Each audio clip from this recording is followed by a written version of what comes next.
Hey, he does do dialysis. What all we do dialysis, guys? We going first.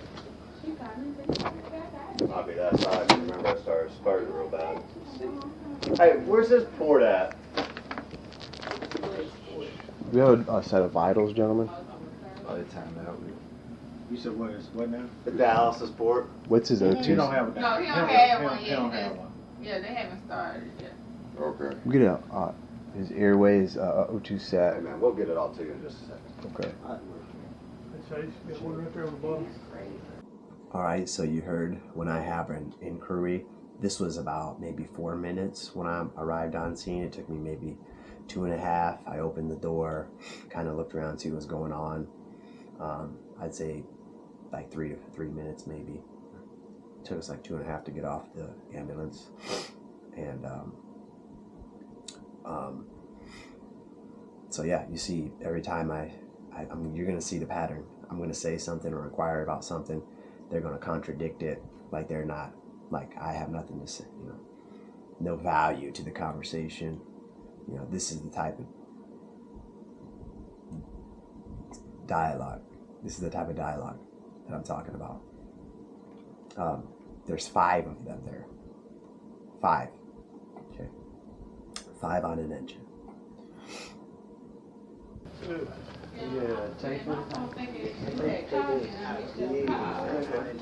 Mr. Canterberry, what's the game plan? What's the history, the nature of the call? Okay. What was his recent glucose? 25. And the other thing is, I have Morgan and Mr. Canterberry here, and you heard the dialogue with Mr. Alan Bowman, how they say, well, this is Fire's patient, this is Fire's patient. The thing about it is this is a team deal. This is a team deal. And I just sit back and I just watch, because I've never encountered anything like this where there's no transfer or transition of care. And so Fire, technically where I'm from, in every state that I've ever worked, from Virginia or I've ever witnessed, anywhere really, I mean, even in rotations with in like North Carolina, Virginia Beach, any progressive system, I mean, I can just think of a lot. If the patient's going, we know the patient is going at this point, then really there's a transition of care, and it's all about right now making that transition. Instead, it's like they're a patient and they're, and I know they just got there and everything, but the other deal is, like, I've never seen guys and gals not use manual blood pressure cuffs. We always use manual blood pressure cuffs from the get-go, and that's like a gold standard. It's kind of like taking a chest x-ray on the ET tube placement. It's gold standard. So I've never seen this either, and everyone is relying exclusively on these automated blood pressure sphygmomanometers, right, from the Lifepak. So you're going to hear, though, the way this firefighter talks to me, like, oh, we've got it. Like, there's this disconnect. Like, he really believes, like, this is his patient. Like, they really believe that. It's very strange to me. It is. It's very strange to me. And you're going to hear me now on the next portion start asking some questions, because I seen that they had started to get the IV, and I wanted to make sure that I didn't miss anything, because we're getting ready to make a complete transfer. So I start asking him about intervention, just like you would, as a medic, you don't transfer to the ER or the critical care room or whatever. You're gonna start giving them, the interventions that you did, and then I started asking about medications. But I wanted to make sure I didn't miss anything, because I was over asking some questions with history. Still no oxygen on this guy. And all of a sudden, Brian Canterberry, I'm in the middle of asking questions. And like I told you in the last video, comes in and interrupts me. I can't hear what this guy is saying. This engine's medic chief. I can't hear what he's saying, so I'm trying to ask. I repeated myself, I think once or twice. And all of a sudden, Mr. Canterberry, while I'm exercising my autonomy, and this is a common deal, on top of pulling tooth and nail information, right? As if it's like mischief, as if almost like if it's a taboo, like asking the question is like taboo almost, right? What's the vitals? What did you do? Type of thing. You know, oh, they're acting like it's taboo. And what they do is they target the effort. So if you're doing something like giving effort, questioning something, or getting ready to do something, they'll interrupt it. Very common.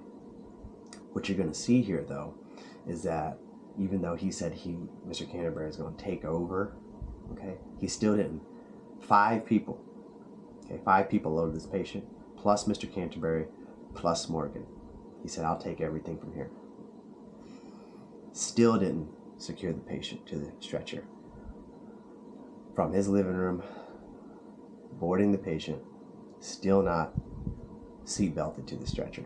So then you're going to hear me have the event regarding patient coming off.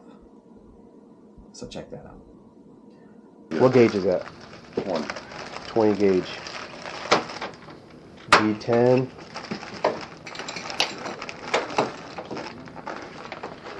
How many mils did you give a D10, sir? The first one we gave nothing else. Just 100 cc's? Right, I got it. Okay. I got everything. All right. Let's strip that.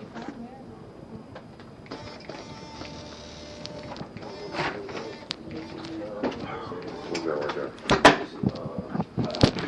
I'm gonna give you that thing on the bottom of that thing. Y'all look nice in y'all new shirt.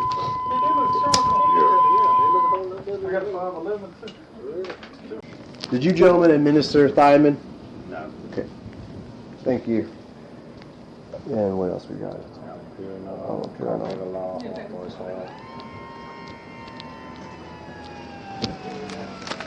Carpet.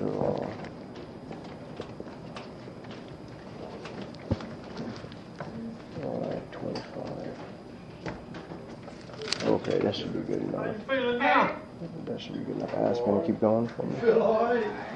Just got enough. Hold on. Okay. That's Tenderosin. That's fine. Mag. good. You guys carried in Thiamine in your box that you could spare? That good. That good? Yeah. All right. I heard it's a shortage. Question, please. Do you guys have Thiamine in your box that you could spare? Or is it? He's not malnourished, so we're not going to give him Thiamine. Okay. I wasn't sure what you guys wanted to follow on protocol. Has this happened to you before? It has?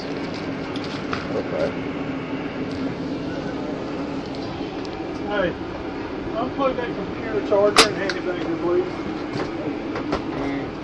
Alright, I'm going to give you a little bit of a securing device here. It's just a seat belt. Make sure you're all strapped, okay? Alright, good. Do you feel short of breath? No. Okay. I'm going to tighten this down. All right, you go ahead and plug it back in up there, buddy. I want to get your monitor on. Oh, stop the ambulance. We're not secure. Do you hear me? Okay, all right, I'm stepping out.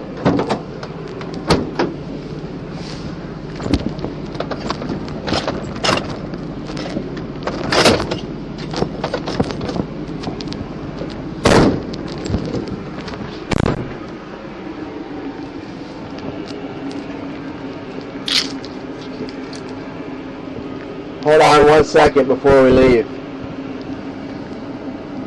Take a deep breath for me, sir. Take another deep breath. Just relax.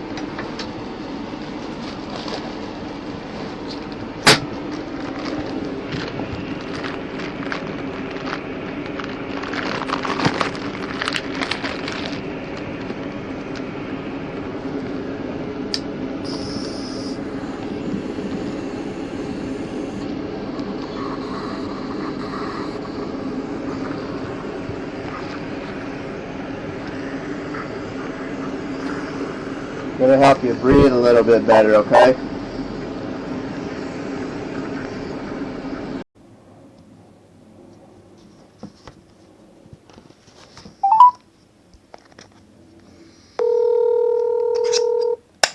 This is Jenny Evans in Human Resources. May I help you? Hey, Miss Jenny Evans. This is Sebastian, paramedic in Bessemer location, Alabama.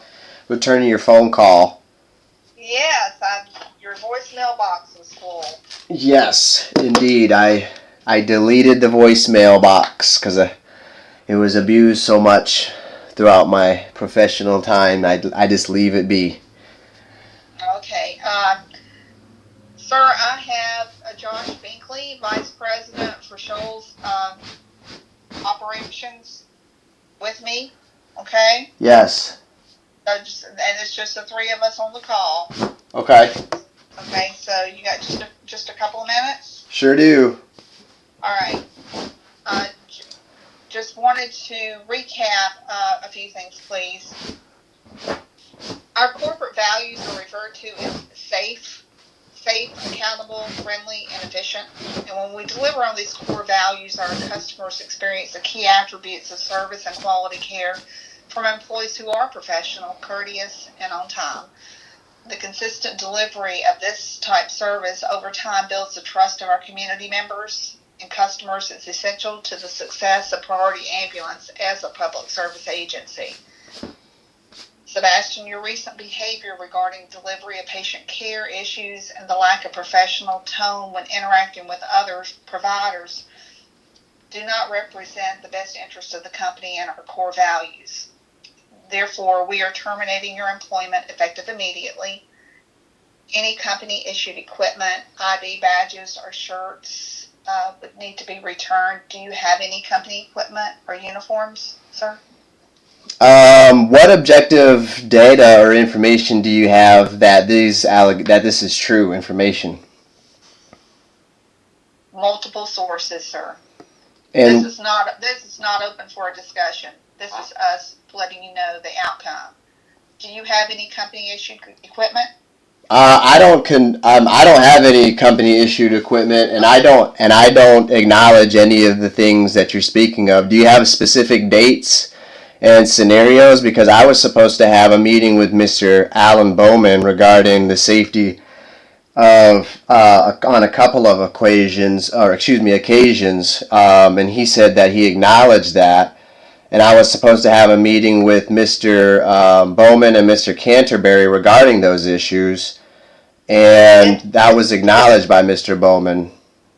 And I was the one calling Mr. Bowman, according to my records, self-authenticating, regarding my concerns about the safety of your providers and the status of the organization, specifically the operations and patient transport and the primary assessment of the provider, which you called the FTO, Mr. Canterberry. And it was acknowledged that I would have a meeting with Mr. Bowman regarding this. Okay. And now all of a sudden you're calling me doing the exact opposite of my concerns, which is very appalling to me. Well, this is, like I said, this is not open for a discussion. The decision has been made by the upper management of the company. With that said, we just need to let you know that you're not to return to any of our company property. The exception to this would be as if you are in need of medical services for care, any transport or medical care. And we wish you the very best in your future endeavors.